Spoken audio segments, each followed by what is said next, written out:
हा अनुभव कदाचित सगळ्यांनाच आला असेल की प्रशासकीय अधिकारी मंडळी जे असतात ना, तर ते कमाईचे वृक्ष वगैरे असतात. सतत कागदांमध्ये कागदी घोडं नाचवणार ते नियम आणि बाकीच्या सगळ्या गोष्टी आणि बाकीच्या गोष्टी बसवण्यासाठीचे अट्टहास किंवा हे सगळं एकूणच अर्थविषयी कमाईचे वृक्ष आम्ही आयुष्यात केलेल्या चुकीची तुम्ही परत परत बोट का ठेवताय? केलेल्या चुकांमधून माणूस खूप काही शिकतो आणि म्हणूनच पुढे येते की पण असं असलं तरी सुद्धा आज एकदा माझ्या शेजारी असं व्यक्तिमत्व बसलंय. मगाशी त्यांनी त्याच्या भाषणामध्ये उल्लेखही केला की एका अशिक्षित आईचा मुलगा ते अखिल भारतीय मराठी साहित्य संमेलनाचा अध्यक्ष इथं पर्यंतचा हा विश्वास पाटील सरांचा प्रवास खरं तर कमालीचा वापरण्याजोगा आहे.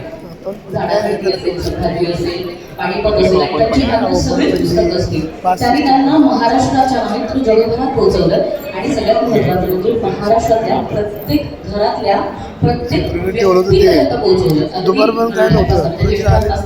लहानपर्यंत प्रत्येकाला तुमचं साहित्य माहिती. तर हा प्रवास खरं तर तसा म्हणता सोपा नाही. पण आता तुम्ही मी सर बोलताना बोललो अशिक्षित माता, पण अशिक्षित हा शब्द त्या अर्थी टेक्निकल आहे, कारण संस्काराच्या दृष्टीने त्या एवढ्या सुशिक्षित होत्या आणि त्यांच्या ओठावर ज्या ज्ञानोबाच्या कविता किंवा तुकोबाचे अभंग, बहिणाबाईची गाणी, केबुलकरांची असतील, मांडुळकरांची स्त्री गीतं, पी सावळारामची, ते तेवढं धरणे कुठल्या सुशिक्षित मातेच्या जिभेवर तळायला पाहिलं नाही.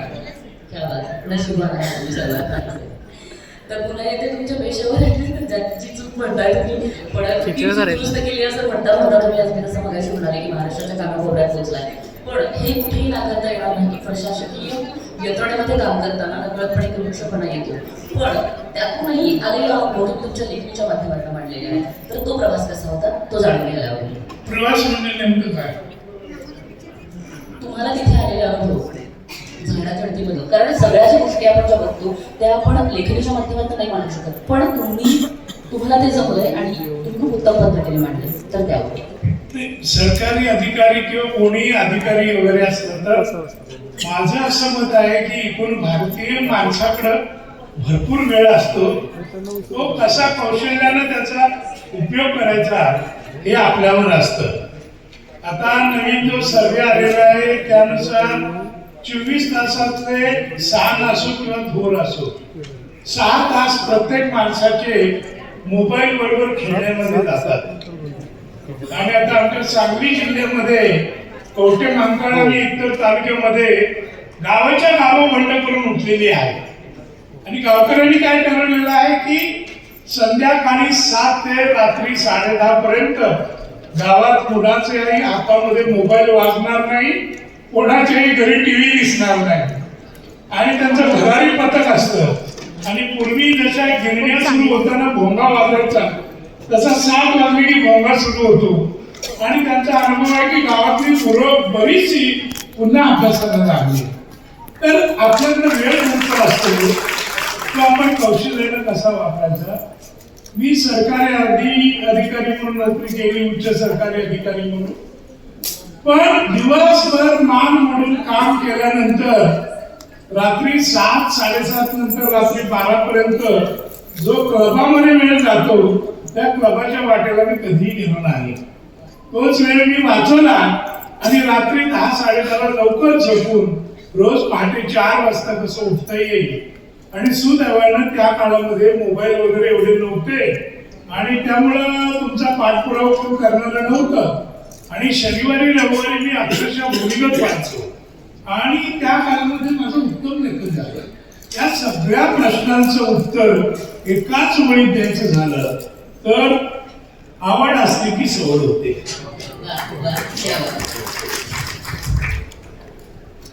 तुमच्या लेखणीचा जर विचार केला ना तर तुम्हाला सतत न नायकांबद्दल कमालीचं आकर्षण आहे. आता मी मंडळींना सांगू इच्छिते न नायक म्हणजे काय. कदाचित ते थोडंसं वेगळं वाटू शकतं. आमच्या अमृत गिरकर नावाच्या मित्राचं पुस्तकही आहे न नायक नावाचं, जमलं तर जरूर वाचा मंडळी. तर न नायक म्हणजे नायका इतकाच कर्तृत्ववान, नायका इतकीच क्षमता असणारा, पण असं असलं तरी नायकाच्या एकूणच कर्तृत्वामध्ये जो झाकोळला गेलाय असा व्यक्ती म्हणजे न नायक. तर पाणीपत मधले सदाशिवराव भाऊ असतील किंवा सुभाषचंद्र बोस असतील, तर तुम्ही कायमच या नवनायकाने तुम्हाला खूप आकर्षित केले सर, त्याबद्दल काय सांगा? मला वाटतं हे माझं आकर्षण नकळत घडलं असावं.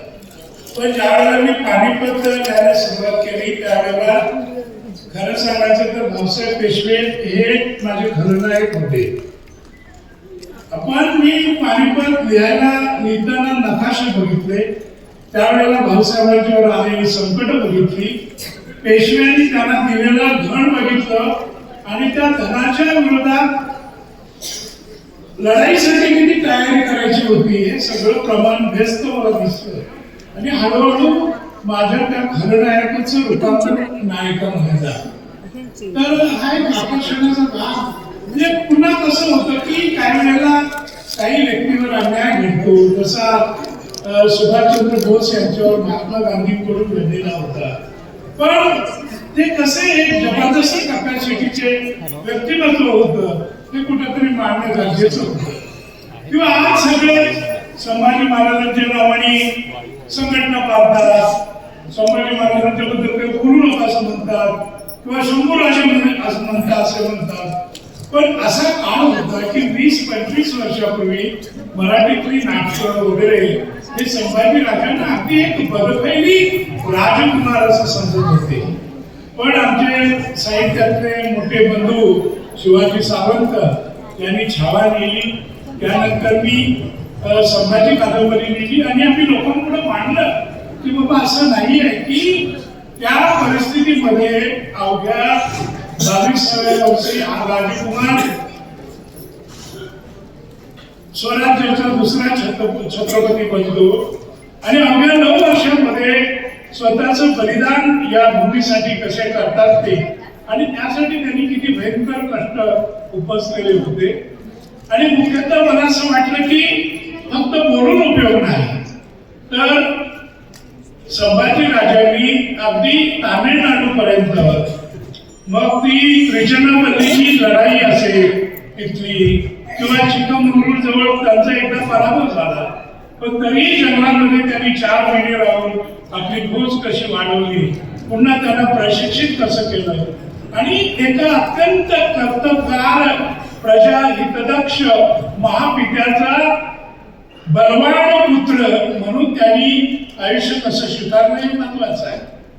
तर काय असतं की माणसाच्या आयुष्यामध्ये हे पहा, मनुष्य कितीही कर्तृत्ववान असला, कितीही कर्तबगार असला तरी एक कुठेतरी निसर्ग आणि दैव मनुष्याच्या आड येतं. कारण छत्रपती संभाजी महाराजांना जरी औरंगजेबाने कैद केली आणि त्यांना ठार केलं, म्हणजे संभाजी महाराज घाण होते का? तसं बिलकुल नाहीये. शिवाजी महाराजांच्या जीवनात सुद्धा तो प्रसंग आला होता. 3 एप्रिल 1680 ला हनुमान जयंतीच्या दिवशी शिवाजी राजांचं महानिर्वाण झालं.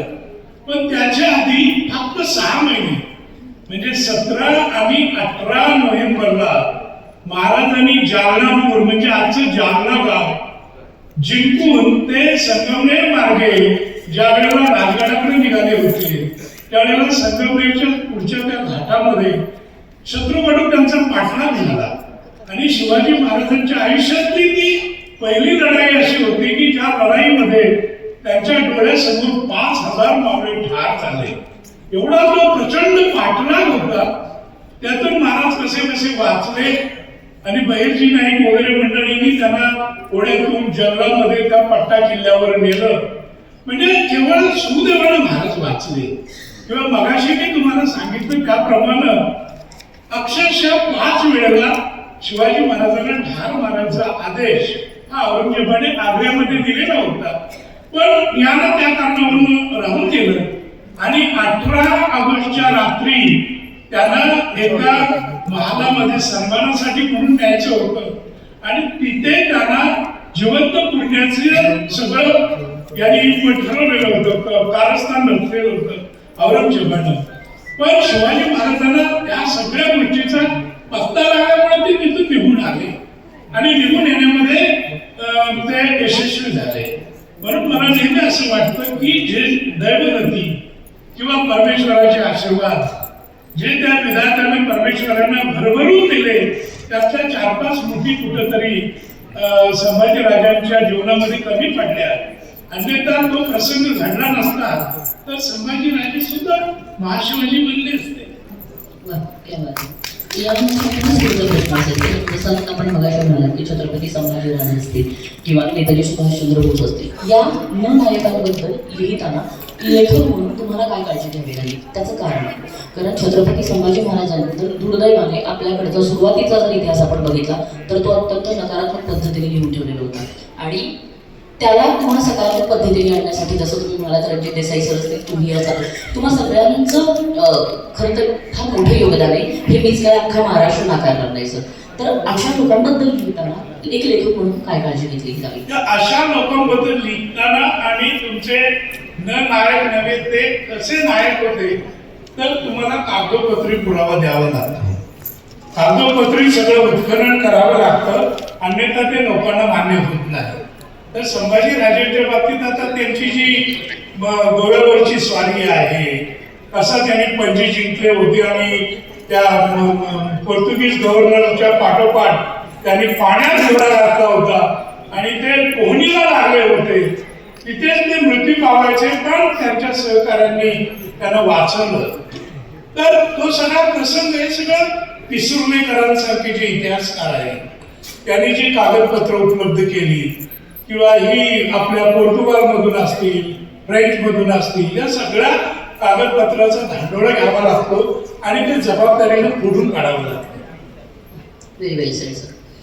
असं खरं तर तुमचे चंद्रमुखी आणि बांगिया या 2 कादंबऱ्यांवरती सिनेमा आलेला आहे.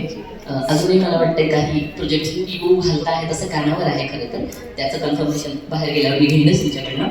पण जेव्हा स्वतःच्या पुस्तकावर, कादंबरीवर ऑडिओ व्हिज्युअल माध्यमातून काहीतरी वेगळं एखादं आउटपुट बाहेर येतं तर तुमच्यातला लेखक कितपत समाधानी होतो या गोष्टींकडे बघून? आता बांगिया कादंबरी आणि चंद्रमुखी याच्यामध्ये मी असं म्हणेन की चंद्रमुखी उजवी ठरली. चंद्रमुखीचं एकतर म्युझिक खूप जबरदस्त होतं, कॅमेरा वर्क सुपर होतं आणि तो एक चांगला सिनेमा झाला. मला सुद्धा स्वतःला आवडला. आणि ज्या पद्धतीनं त्या सिनेमाचा तो पोएटिक शेवट दिग्दर्शकानं प्रसादने साधलेला आहे तो चांगला आहे. पण आपल्या बांगेराचे दिग्दर्शक पाटील, राजू पाटील हे मात्र कुठेतरी गाणं फसलं. कारण दुष्काळाचं शूटिंग हे बाजूला हिरवीगार जमीन दिसते, झाडं दिसत आहेत, तिथं केलं गेलं आणि तो थोडासा गडबडीने चित्रपट झाला. आणि इथून म्हणजे काय वेळेला काय असतं की बऱ्याच वेळेला असं होतं की पान सुद्धा रंगावं लागतं, मैफिल सुद्धा रंगावे लागतं. त्याप्रमाणे प्रत्येक कलाकृती काही श्रेष्ठ ठरते असं नाहीये. प्रत्येक जण आपापल्या परीने प्रयत्न करतात. पण चंद्रमुखीच्या बाबतीत मला चांगला अनुभव मिळाला. उलट चंद्रमुखी कादंबरी आली होती त्यावेळेला मला त्रास झाला होता, कारण महाराष्ट्रातले 3 बडे नेते त्यांनी मला बोलावून धमकी दिली होती की आमचं लपडं तू कशाला, तुला काय बाकी विषय नाही करे, तू आमच्याच पाठीशी कशाला लागलेला. आणि मग हे आमच्या जीवनातला भाग आहे असं त्याला वाटत होतं. आणि मग अगदी सोलापूरच्या संचारपासून ते महाराष्ट्र टाइम्स पर्यंत चंद्रमुखी ही मराठीतली पहिली कादंबरी आहे की जिचं कुठल्याही रविवारच्या अंकात परीक्षण येऊ दिलं गेलं नव्हतं. म्हणजे परीक्षण येणार असेल तरी ते माघार घेतली जायची आणि त्याच्यामध्ये मोठ्या मोठ्या संपादकांना सुद्धा चूक असावं लागतं. पण नंतर काळ बदलला, 22 वर्ष गेली आणि मोकळ्या मनानं लोकांनी चंद्रमुखी स्वीकारली आणि अगदी सोलापूर, कोल्हापूर, बीड, अमरावती सगळीकडे चंद्रमुखीचा शो चांगले घातले. क्या बात आहे सर. मुलाखत संपून बाहेर गेलो ना तर 3 नावं कोण होती जरा गाणं सांगायला मला बोलावं सर. खरं तर सगळ्यात आधी पुन्हा एकदा तुमचं अभिनंदन करा. 99व्या अखिल भारतीय मराठी साहित्य संमेलनाचे आपण अध्यक्ष झालेला आहात सर. पानिपतकार ही ओळख जास्त छान वाटते किंवा भारी वाटते का साहित्य संमेलनाचे अध्यक्ष? विश्वास पाटील म्हणून ओळख चांगली आहे. यासाठी मला सगळ्यांना धन्यवाद. तरी सुद्धा विश्वास पाटील हा, विश्वास पाटील ही ओळख चांगली वाटते. सर खरं तर आता आपण साहित्य संमेलनाचे अध्यक्ष आहात, तर तुमचे प्राधान्यक्रम काय आहे? मला असं वाटतं की मराठी भाषेसाठी जास्त काम करायला पाहिजे आणि मराठी भाषेची ही तिच्या अस्तित्वाची लढाई प्रत्येकाच्या उंबरठ्यापर्यंत येऊन पोहोचलेली आहे. त्यामुळे आता तुम्ही दुरून पाहू नका, स्वतः सहभागी व्हा असं मला वाटतंय. आणि ज्या पद्धतीनं जिल्हा परिषदेच्या शाळांमध्ये पूर्वी शिक्षण दिलं जायचं किंवा म्युन्सिपाल्टीच्या शाळेमध्ये आता थोडंसं कुठेतरी दुर्लक्ष झालेलं आहे सर्वांचंच. तर आपण पुन्हा शेवटी काय असं आहे की आपली आई आजारी असल्यावर गल्लीतल्या दुसऱ्या सोसायटीतल्या माणसाने येऊन तिला दवाखान्यात न्यावी अशी अपेक्षा करणं हा मूर्खपणा असतो. त्याप्रमाणे आपली आई म्हणजे मराठी आहे, तिची काळजी आपण घ्यायला पाहिजे असं मला वाटतं, जी दुर्दैवाने घेतली जात नाही. आणि बरेचसे लोक मी आता पाहतोय ना की आता मला 2-3 महिन्यापूर्वी एक असं कुटुंब भेटलं की ज्यांच्या सुनेचा आणि मुलाचा पगार खूप होता, म्हणजे 2-2 कोटीची त्यांची काय ते पॅकेजेस असतात, ती सिलिकॉन व्हॅलीमध्ये होती. आणि पुण्याहून ते कुटुंब गेलं कशासाठी की नातू आणि आपल्या मुलग्याला आणि सुनेकडे जाऊन राहायचं. 3-3.5 महिन्याचं पॅकिंग प्लॅनिंग करून गेले आणि अवघ्या लवकरात लवकरच तिकीट 3 आठवड्यात मिळालं म्हणून 3 आठवड्यानं परत आले. कारण तिथे गेल्यावर काय, hello daddy, how mom, this is our travel agent, you can connect with him वगैरे वगैरे असं सगळं. आणि आपली मुलं आपली राहत नाही, आपली संस्कृती आपली राहत नाही.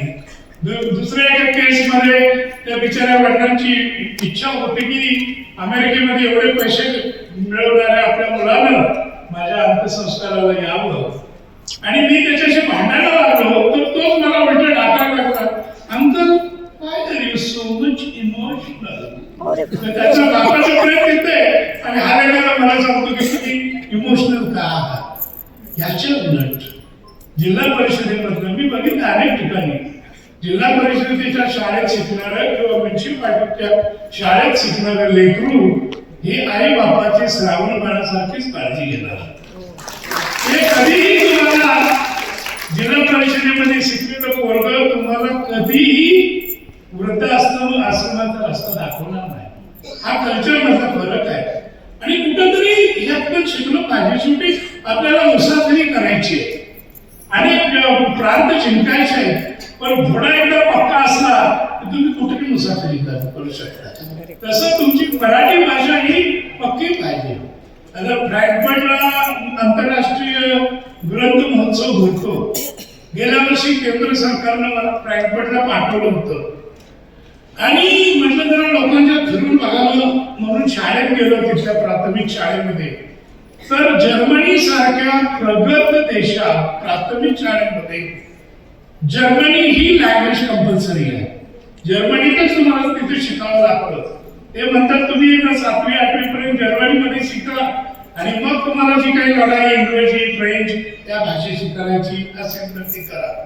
आणि त्या दृष्टिकोनातून जरी आमचे सरकारी बाबू भाषेचं सक्षमीकरण करायचं आहे असा गोड शब्द वापरत असले तरी आपण कुठेतरी इंटरनॅशनल स्कूल वगैरे आहे त्यांचं सक्षमीकरण करतो, मराठी भाषेचं करत नाही. म्हणून मराठी भाषेवर आपण फोकस ठेवला पाहिजे.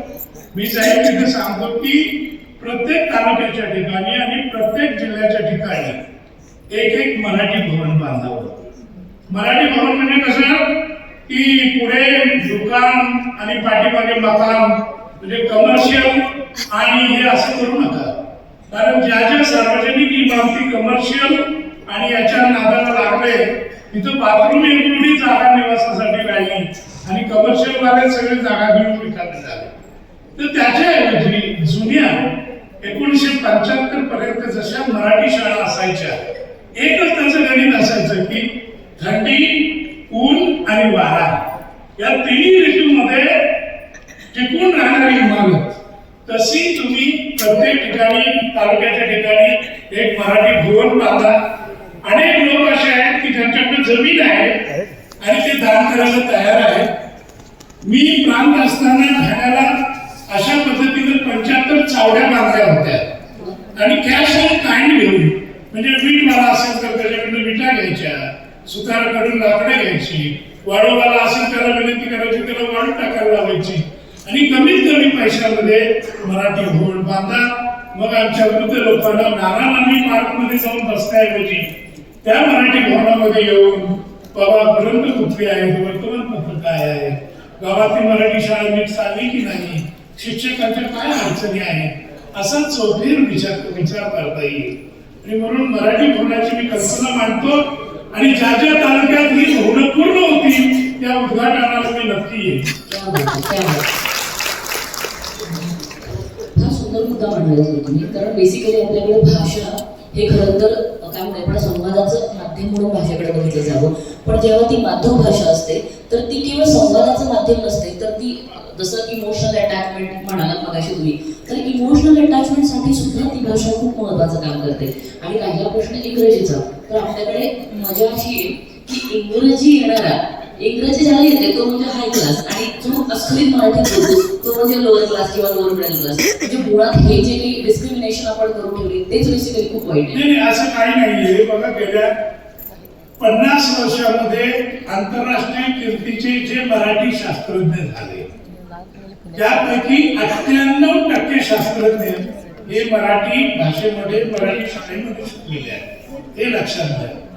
किंवा जागतिक स्तरावर जे नोबेल पारितोषिक दिलं जातं साहित्याचं, त्या साहित्याचं नोबेल पारितोषिक इंग्रजी किंवा फ्रेंच लोकांनी नाही मिळवलेलं, तर 90% साहित्यिक असे आहेत की ज्यांची भाषा मातृभाषा. तुमच्या जेवढ्या कादंबऱ्या वाचल्या, एक तर सगळ्यात दीर्घ आहे, म्हणजे बऱ्यापैकी विवेचन आणि पद मोठा आहे. पण त्या सगळ्यामध्ये जाणाधर्ती असेल, मूकनायक असेल, पत्ती कादंबरी असेल, तुमच्या सगळ्यात आवडीची कादंबरी कुठली संपादित करून? माझी सगळ्यात आवडती कादंबरी लष्कर मुंबई, जिला तुम्ही पारितोषिक दिलं. लष्कर मुंबईचा तो मालक आहे.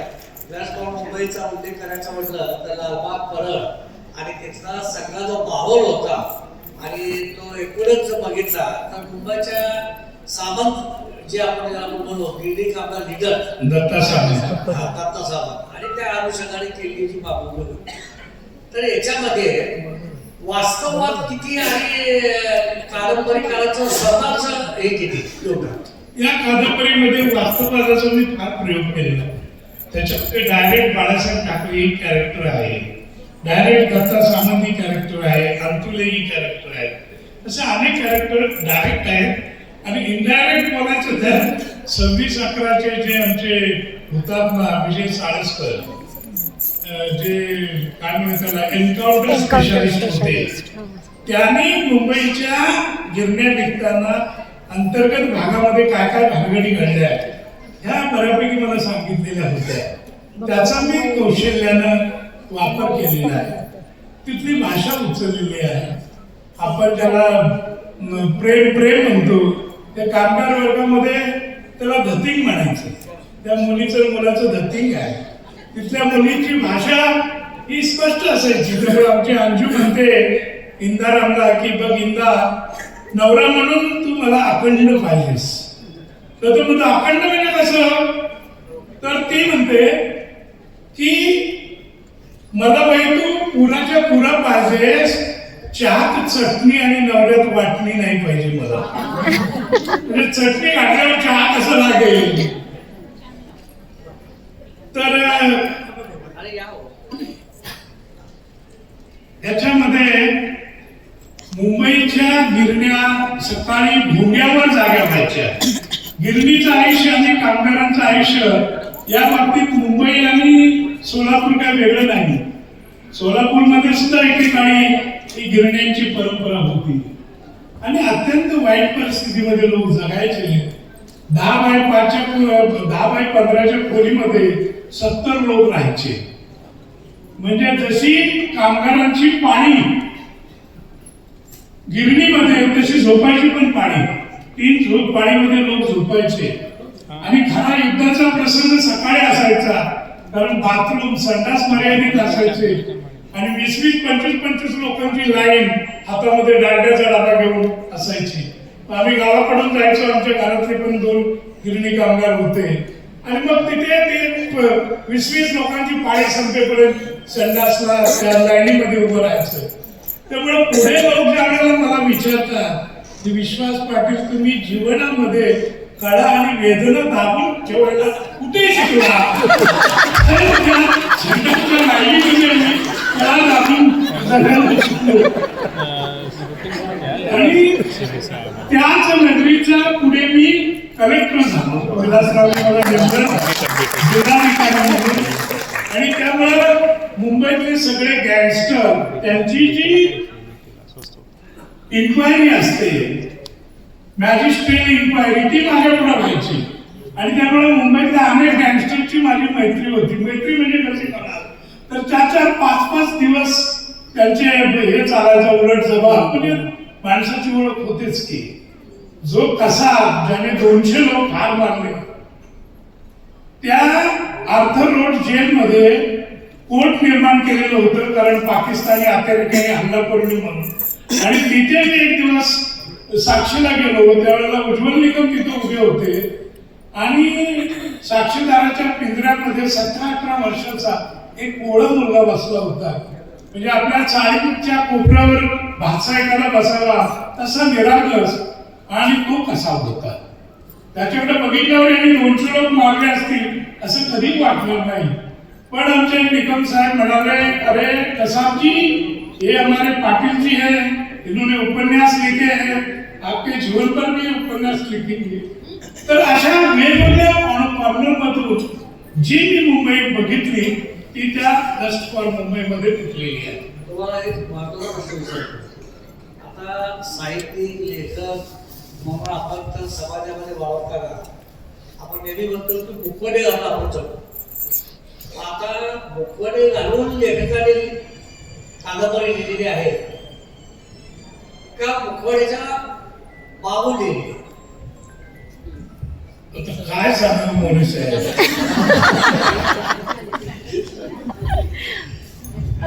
मुखवटे हा शब्द एवढा पातळ झालेला आहे की उपमुख्यमंत्री आणि मुख्यमंत्री दिवसातून 3 वेळा मुखवटे बदलतात. तर साहित्यकाला तुम्ही मुखवट्याचं काय जबाब विचारता? आता मुखवट्यासारखं काही पूर्वीसारखं काही झालेलंच नाही असं मला वाटतं.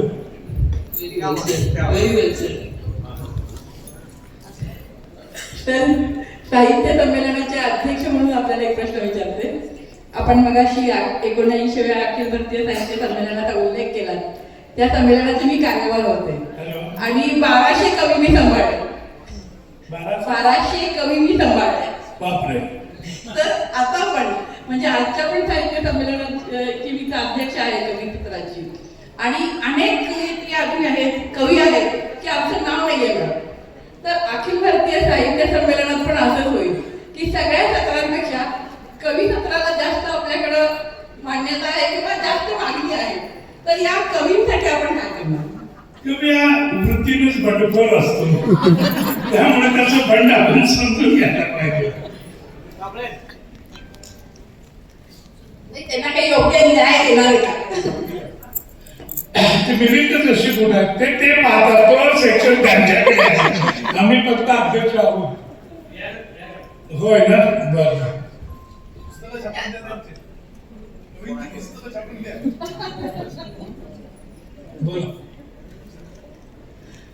चंद्रमुखी श्रीप्रधान कादंबरी आहे. सगळेजण म्हणतात मराठीचा जागर करा, स्त्री सक्षम झाली पाहिजे असं सगळं म्हणतात. मग माझं म्हणणं की संभाजी महाराजांचं जिनं सगळं स्वराज्य ऍक्च्युली सांभाळलं, त्या ताराराणीवरती जर तुम्ही एखादी कादंबरी लिहिली तर आमच्या सगळ्या महिला वर्गांसाठी तो एक आदर्श असेल. तर असं काही तुमच्याकडे विचार आहे का? मी जरूर विचार करेन, पण मी स्त्रीवादी लिहिलेल्या कादंबऱ्या तरी तुम्ही वाचा. मुळात दंगल नावाचा सिनेमा तुम्ही पाहता आणि दंगल नावाच्या त्या सिनेमामध्ये आमिर खानच्या मुलगीला कुस्तीमध्ये पराभूत करतो म्हणून आपण टाळ्या वाजवतो. त्या प्रीमियरला मी गेलो होतो, सगळे टाळ्या वाजवायला लागले, फार खुश झाले. मला विचारायला लागले तुम्ही अरसिक आहात का? मी म्हटलं अरसिक मी नाही, पण तुम्हाला या भूमीचा इतिहास माहिती नाही. कारण मुलींनी मुलांचा कुस्तीमध्ये पराभव करायचं सोडून द्या. बरोबर 100 वर्षापूर्वी कोल्हापूर जवळ खडकलाट नावाच्या गावातली गुलाब शिंदेची पोरगी तारा शिंदे म्हणून ती वाघाबरोबर कुस्ती खेळायची आणि वाघाला घाम फोडायची या उपवनी.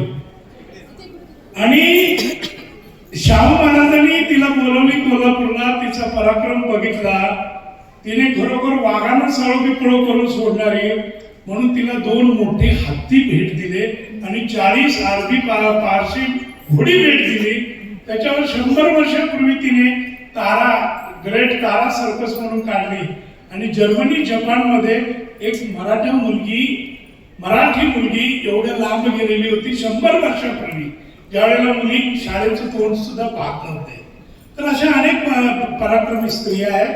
त्यांच्यावर मी ही ग्रेट कांचना सर्कस नावाची कादंबरी लिहिलेली आहे, ती तुम्ही जरूर वाचा. म्हणजे पुढे रंगूनवर बॉम्ब पडतात आणि त्या बॉम्ब मध्ये सापडलेली सर्कस घेऊन ती तारा किंवा ती कांचना आपल्या हत्ती घोडी घेऊन कशी भारतामध्ये येते. जवळजवळ 8 लाख लोक रंगूनवरून 2,500 किलोमीटर चालून आले होते आणि त्यातले 80,000 ठार झाले. आणि त्यातली जिंदा मिसाल म्हणजे हिरण नावाची जी नटी आहे ती सुद्धा 2,500 किलोमीटर चालत आलेली होती. तिचं वय 4 वर्षाचं होतं. तिचे वडील तेव्हा राईस मर्चंट म्हणजे तांदळाचे व्यापारी होते रंगूनमध्ये. तर अशी विलक्षण कहाणी आहे जी स्त्रियांच्या पराक्रमाचीच आहे, ती तुम्ही जरूर वाचत आहे. Great Kanchana circus. सर, संमेलन उद्योग शिकवत आणि वाद हे काही आपल्याकडे नवीन नाही आहेत, तर या वादाकडे तुम्ही कसे बघताय? मला काही कळत नाही. पत्रकार आणि मुलाखत करा याच्याकडे कसं बघताय, त्याच्याकडे कसं बघताय, त्याच्याकडे कसं बघताय, काय बघायलाच पाहिजे. नाही सर, बघायला पाहिजे. आम्हाला त्याच्याशिवाय जरा मसाला कसा काय मिळणार? मग आम्हाला वाचायला तर मिळायला पाहिजे, लोकांनी बघितलं पाहिजे, वाचलं पाहिजे. तुम्ही बघायला पाहिजे म्हणता किंवा व्यक्त व्हायला पाहिजे म्हणता, तुम्ही खूप चुकीची मराठी भाषा बोलायला लागलेला. अरे तुझं मन खोल, तुझ्या मनातलं बोल, काळजापासून बोल. तुला मनापासून काय वाटतं हे व्यक्त झालं काय, ही अनैसर्गिक मराठी भाषा आहे. आणि मुख्यतः माध्यमामध्ये आता तो व्यक्ती की ती व्यक्ती, तर तो व्यक्ती असं म्हणावा असं टॉपची मराठी माध्यमं दाखवतात. म्हणजे आता ग्रामरला सुरुवात कुठून करायला पाहिजे, व्याकरणाला, अशा तऱ्हेचा प्रयत्न पण. सर, मगाशीच तुम्ही सांगितलं भावना महत्वाची, व्याकरण नाही, त्यामुळे मी पुन्हा म्हणून त्यावर येते. हे होणारे वाद खरं तर दुर्दैवाने फार वाईट आहेत सर. असे वाद खरं तर नको आहे. होतात, जनरली असे वाद होतात आपल्याकडे.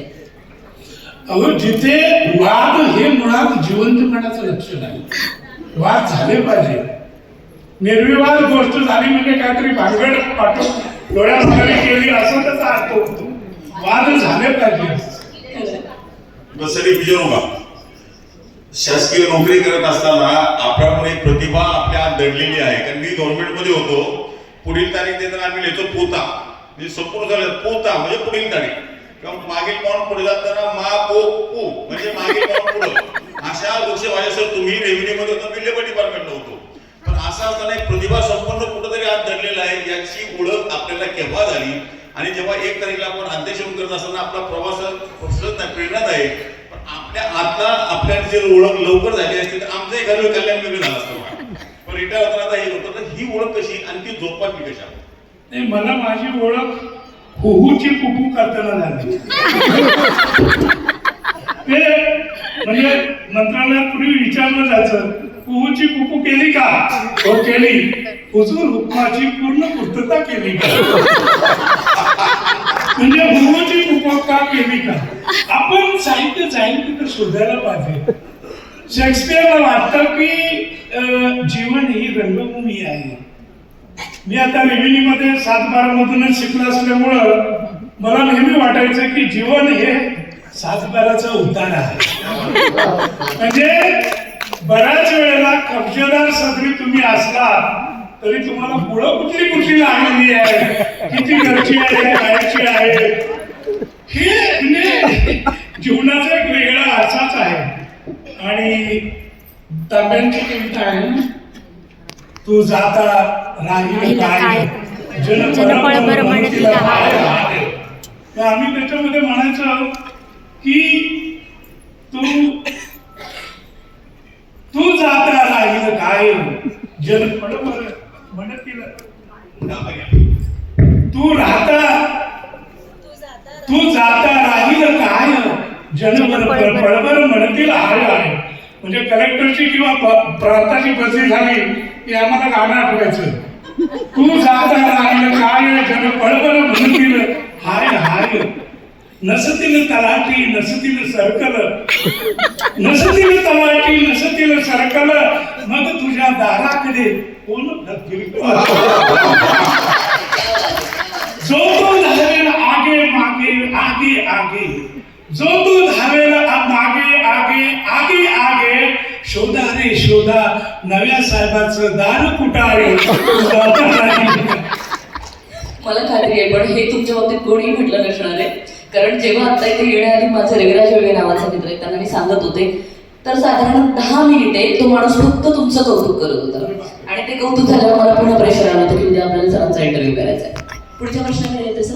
खरं तर मराठी साहित्य विश्व गटातटात विभागलं गेले असं तुमचं ठाम मत होतं त्या आधी आहे का? आहे, गटतटांचं आहेच.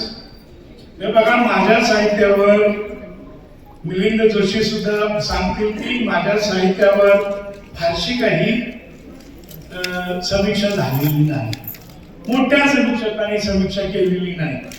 पण मला त्याचं दुःख वाटत नाही, कारण मी माझ्या साहित्यिक सक्सेस बद्दल तृप्त वाटतो.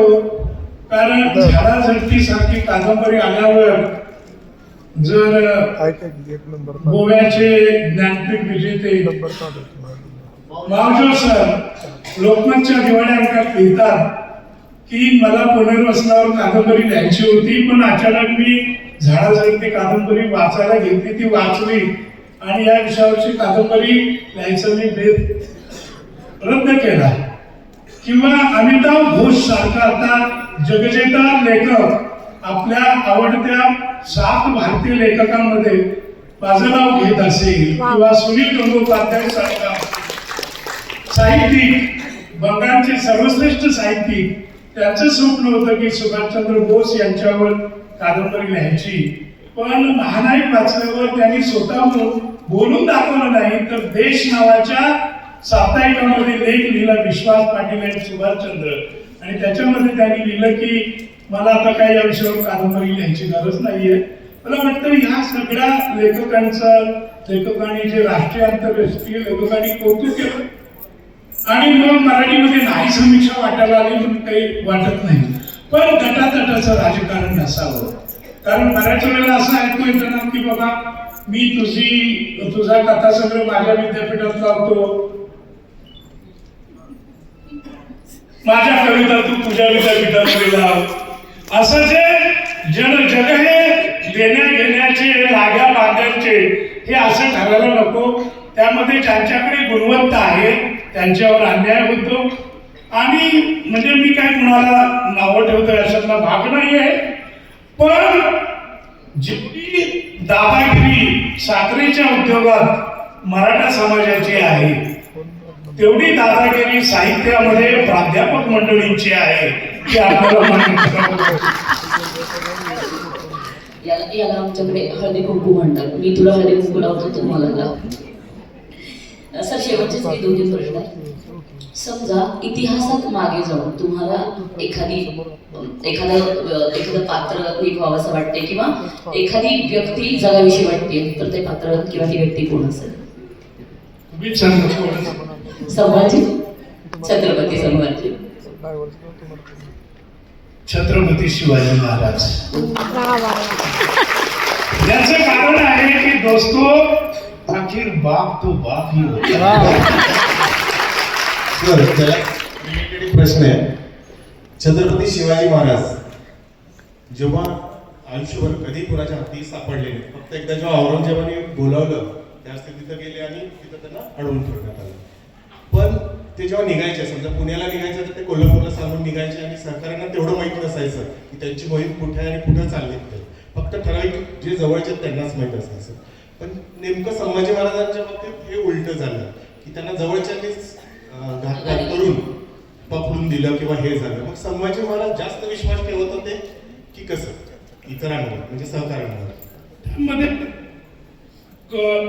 संभाजी महाराज हे आपल्या आजोबांसारखे, शहाजी राजांसारखे कवी वृत्तीचे होते. ही गोष्ट खरी आहे, पण तो केवळ घातपाताचा प्रकार होता, दुर्दैवाचा प्रकार होता. मगाशी मी सांगितलं त्याप्रमाणे, मग आताच मी सांगितलं की शिवाजी महाराजांच्या जीवनात सुद्धा मृत्यूपूर्वी फक्त 6 महिने तो प्रसंग आलेला होता. 17-18 नोव्हेंबरला जसे संभाजी महाराजांना कैद झाली तशी शिवाजी महाराजांना पण होऊ शकले असते, पण तुमचं आमचं नशीब मोठं म्हणून त्या प्रसंगातून ते बाहेर गेले. पण काय म्हणायचे, बऱ्याच वेळा असं वाटायचं की शिवाजी महाराज काय करायचे जेव्हा मोहिमेवर गेले वगैरे, तर 3-4 जणांनाच माहित असायचं किंवा इकडे जाणार किंवा ही मोहीम करायची आपल्याला. इतर लोकांना जास्त माहित नसायचं. नाही, असं नाही. ते फक्त शिवाजी महाराजांनाच माहिती असायचं. 3-4 लोकांना त्यांनाच माहिती असायचं. याचं कारण असं की मी तुम्हाला सांगेन, शिवाजी महाराजांना जर 100 रुपये उत्पन्न असेल राज्याचं, तर त्यांच्यातले 30 रुपये ते गुप्तहेर यंत्रणेवर खर्च करायचे. मुळात इतिहासाला माहिती नाही की बहिर्जी नाईक किती होते. एक होता की 10 बहिर्जी नाईक होते. आणि मी तुम्हाला म्हणजे आपल्याला इतिहासातून पाहता येईल की शिवाजी महाराजांचे गुप्तहेर मुळात 3,500 ते 4,000 होते भारतभर. आणि त्यामुळं महाराजांचा असा हुकूम असायचा की दिल्लीच्या बादशाच्या मुतपा खाण्यातलं फळीवरचं भांडं जरी पडलं तरी मला 9व्या-10व्या दिवशी राजगडावर त्याचा आवाज आला पाहिजे.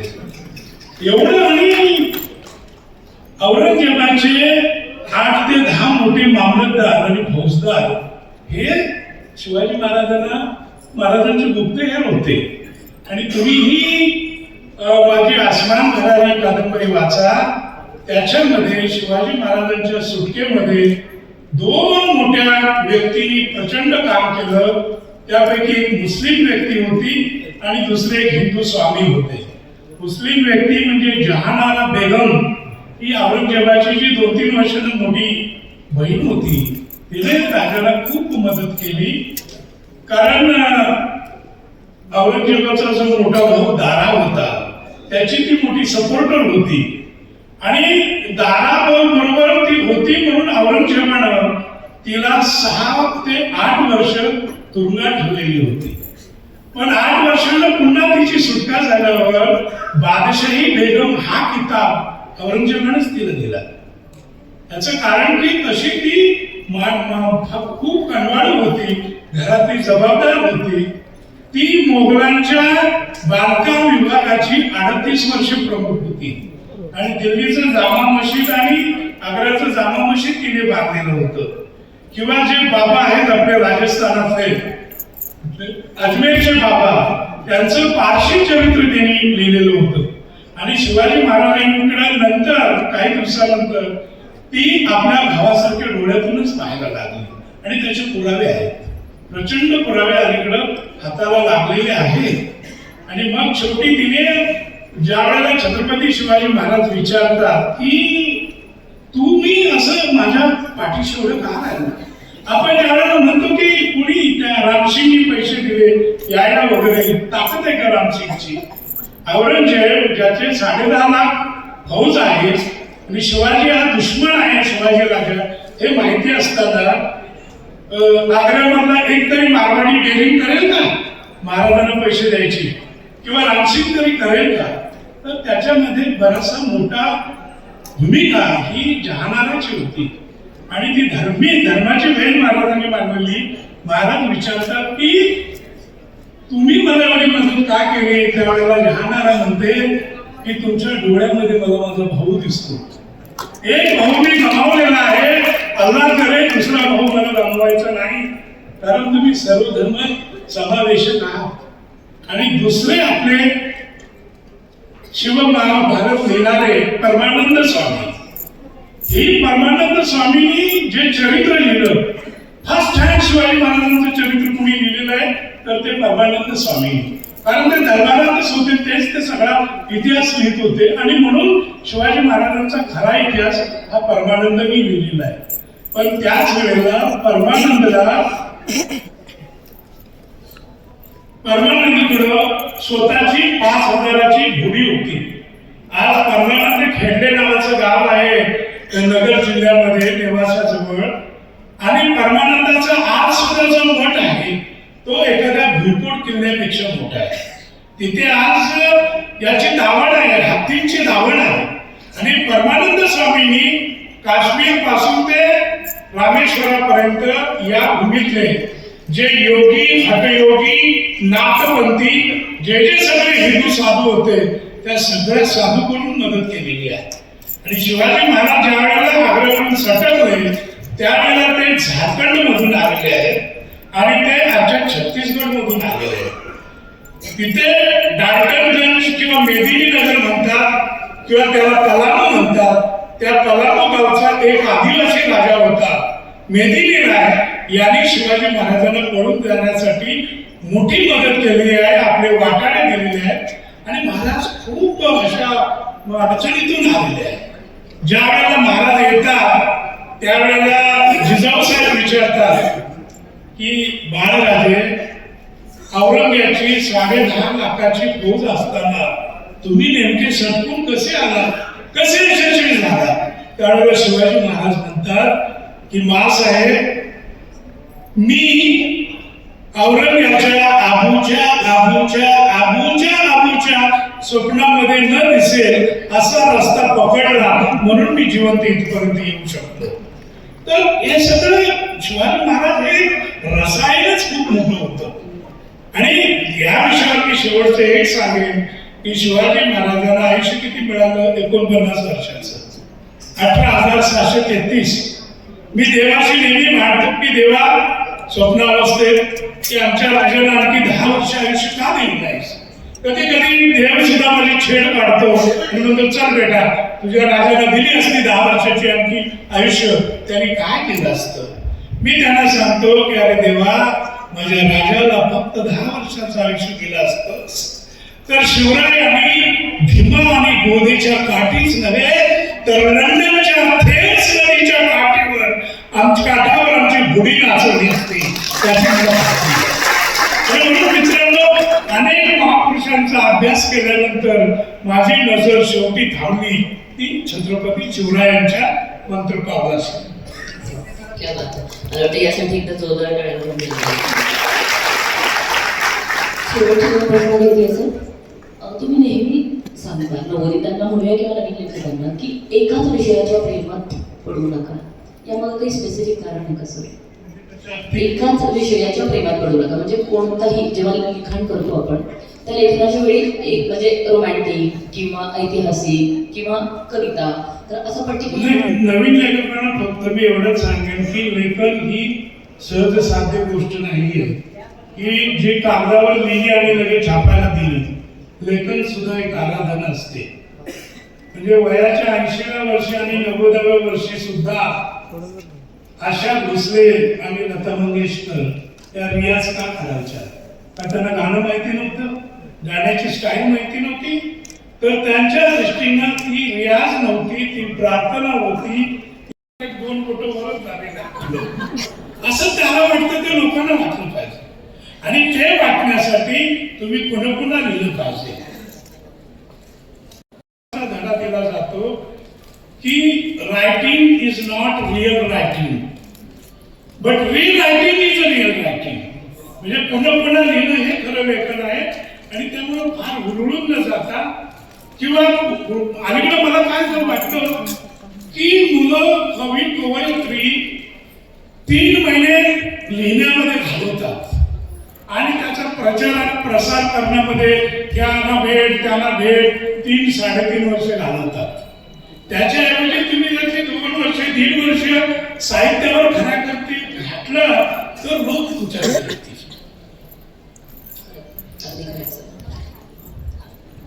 तुम्ही आईबद्दल बोललात. आईचे संस्कार प्रत्येकावरतीच असतात, पण तुमच्या जीवनामध्ये अशी एखादी आठवण आहे का की ती तुमच्या याच्याशी किती कायम तुमच्या स्मरणात असते, किती आठवलं तरी मला म्हणजे एक वेगळं तुमच्या पूर्ण लेखन प्रवास असेल, संगीत अधिकारी म्हणून काम करत असताना अशी एखादी आठवण असते की ती आपल्याला प्रेरणा पण कधी कधी देते आणि त्यातून आपण बरंच काही शिकतो. अशी काही आठवण आहे का आपल्याला? अगदी आई वडिलांची आठवण सांगायची तर आमचं वारणेच्या काठी गाव आहे आणि पूर्वी तिथे प्रवासाच्या काही सोयी नव्हत्या आणि कोकरूड पासून इस्लामपूरला यावं लागायचं, कोल्हापूरला दवाखान्यात जायचं तर, आणि कोल्हापूरवरून आपल्या इस्लामपूरवरून कोल्हापूरला जायचं. आणि त्या काळामध्ये सर्व्हिस मोटारी आणि नुकत्याच एसटी सुरू झाल्या होत्या. मला वाटते 2-2.5 वर्षाचा मी होतो आणि मी खूप आजारी पडलो आणि त्या इस्लामपूर जवळून पुढे कामेरीच्या पुढे तांदूळवाडी नावाचं एक गाव आहे. तिथे गेल्यावर सर्व्हिस मोटार थांबवण्यात आली कारण त्यांनी माझ्या छातीला कान लावून बघितलं आणि हे बाळ मृत पावलेलं आहे असं सगळ्यांनी जाहीर केलं. की मग आता काय करायचं? मग सर्व्हिस मोटारवाला म्हणाला की आता ह्या मृत मुलाला घेऊन तुम्ही कुठे जाणार? तुम्ही गावाकडे परत जा. मग माझे आई वडील मला घेऊन पिंपरणीच्या झाडाखाली उभी राहिली रडत रडत, आणि तिकडून तेवढ्यात एक एसटी आली आणि एसटी वाल्याला काय वाटलं कुणास ठाऊक, त्यानं मोटार थांबवली, आला परत माझ्या छातीला कान लावला आणि म्हणाला मला तरी याच्यामध्ये धुगधुगी वाटते, तुम्ही नका परत येऊन. काय जिवंत असेल तर बघूया ना, नाही तर तुम्ही पुन्हा येणारच आहात अंतिम क्रिया करायला, तुम्ही चला माझ्या बरोबर. आणि त्यांनी माझ्या आई वडिलांना एसटी मध्ये घेतलं आणि त्यावेळेला फक्त गंगावेश एसटी स्टँड होता कोल्हापूरला, तिथं न थांबवता ते डॉक्टर वजे यांच्या दवाखान्यासमोरच त्यांनी एसटी लावली. पण तिथे बरीच गर्दी होती. डॉक्टर वजे खूपच पॉप्युलर होते आणि लवकर काय भेट होणार नव्हती. पुन्हा आई वडील चिंतेमध्ये पडले. पण एक गणपत आंदळकर म्हणून पैलवान होते आणि ते आमच्या नात्यातले होते. त्यांनी मला तसंच आईच्या खांद्यावरून उचललं आणि वजे डॉक्टरांच्या टेबलावर नेऊन ठेवलं आणि तिथे केवळ धर्म संयोगाने मी वाचलो.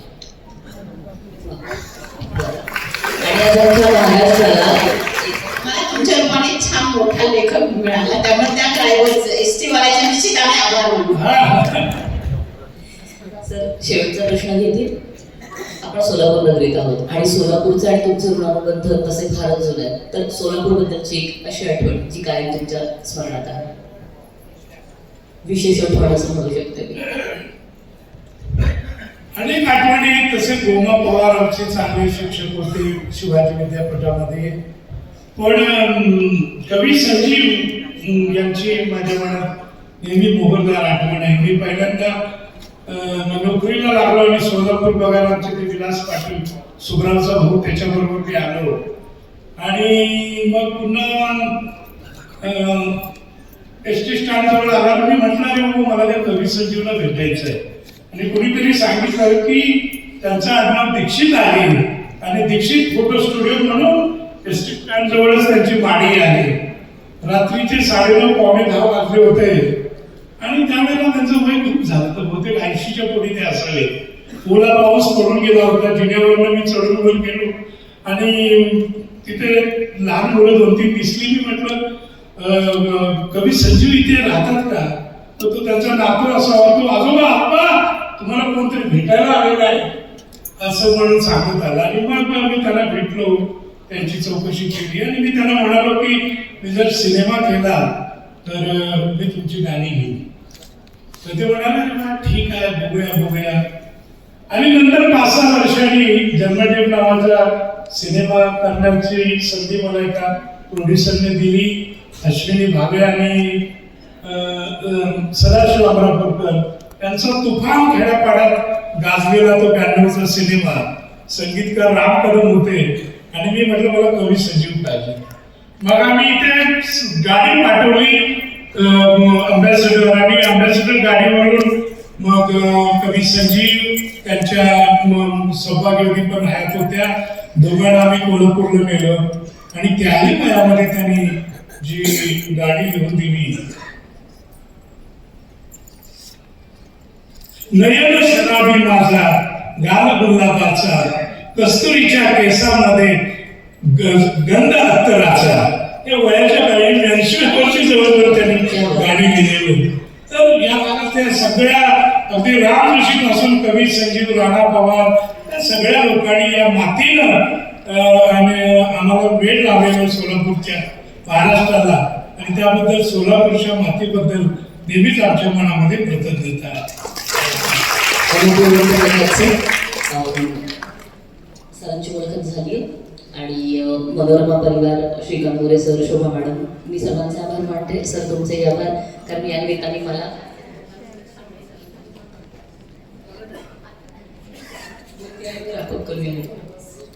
येस, तर मला इथे सरांची ओळख घ्यायची संधी दिली त्यासाठी मी सुद्धा मनस्वी आभारी आहे. धन्यवाद. कारण त्यांच्या कादंबरीत शीर्षक आहे जातीला जात वैरी. म्हणजे फार मोठं तत्व महाराष्ट्राचं तुमचं शीर्षकच सांगून जातं. सस्पेंड करावे लागतं.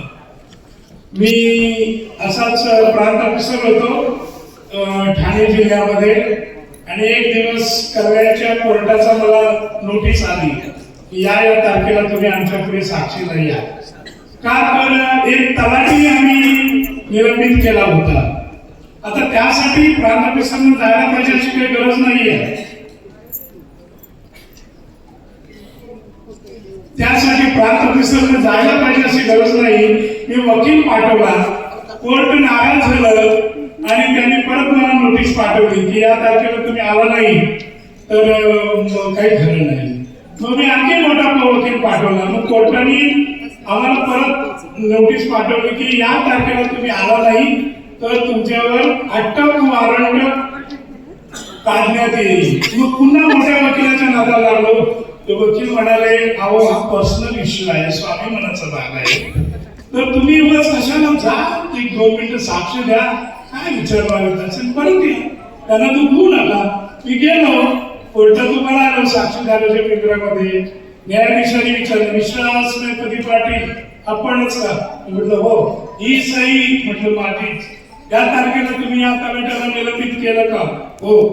तुम्ही मनापासून तो निर्णय घेतला होता का? हो. बरोबर, आता कुठली कादंबरी लिहिता? आणि मग माझ्या लक्षात आलं की न्यायमूर्तींनी मला कशासाठी बोलावलं आहे. आणि मी साक्ष देऊन त्या पिंजऱ्यातून खाली निघालो साक्षीदाराच्या.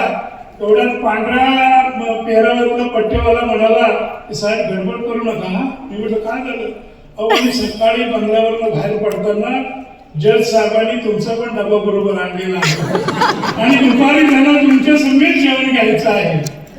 मग दुपारी जेवायला बसल्यावर ते म्हणाले, अहो मी वराडातला नागपूरकडचा, बदली इकडे पुन्हा होईल, पण तुमची सही पाहिली मला शंका आली, तुम्हीच ते आहात, म्हणून आपल्या आवडत्या लेखकाला भेटण्यासाठी मी थोडा हा कायद्याच्या बळाचा वापर केला. मला खूप बरं वाटलं. या निमित्तानं मी असं सांगेन की मी काय लिहितो आहे किंवा लिहिणार आहे याकडे जर न्यायदेवता सुद्धा एवढे बारीक नजर ठेवून असेल तर मला या पुढच्या काळात सुद्धा उत्तम द्यायला पाहिजे.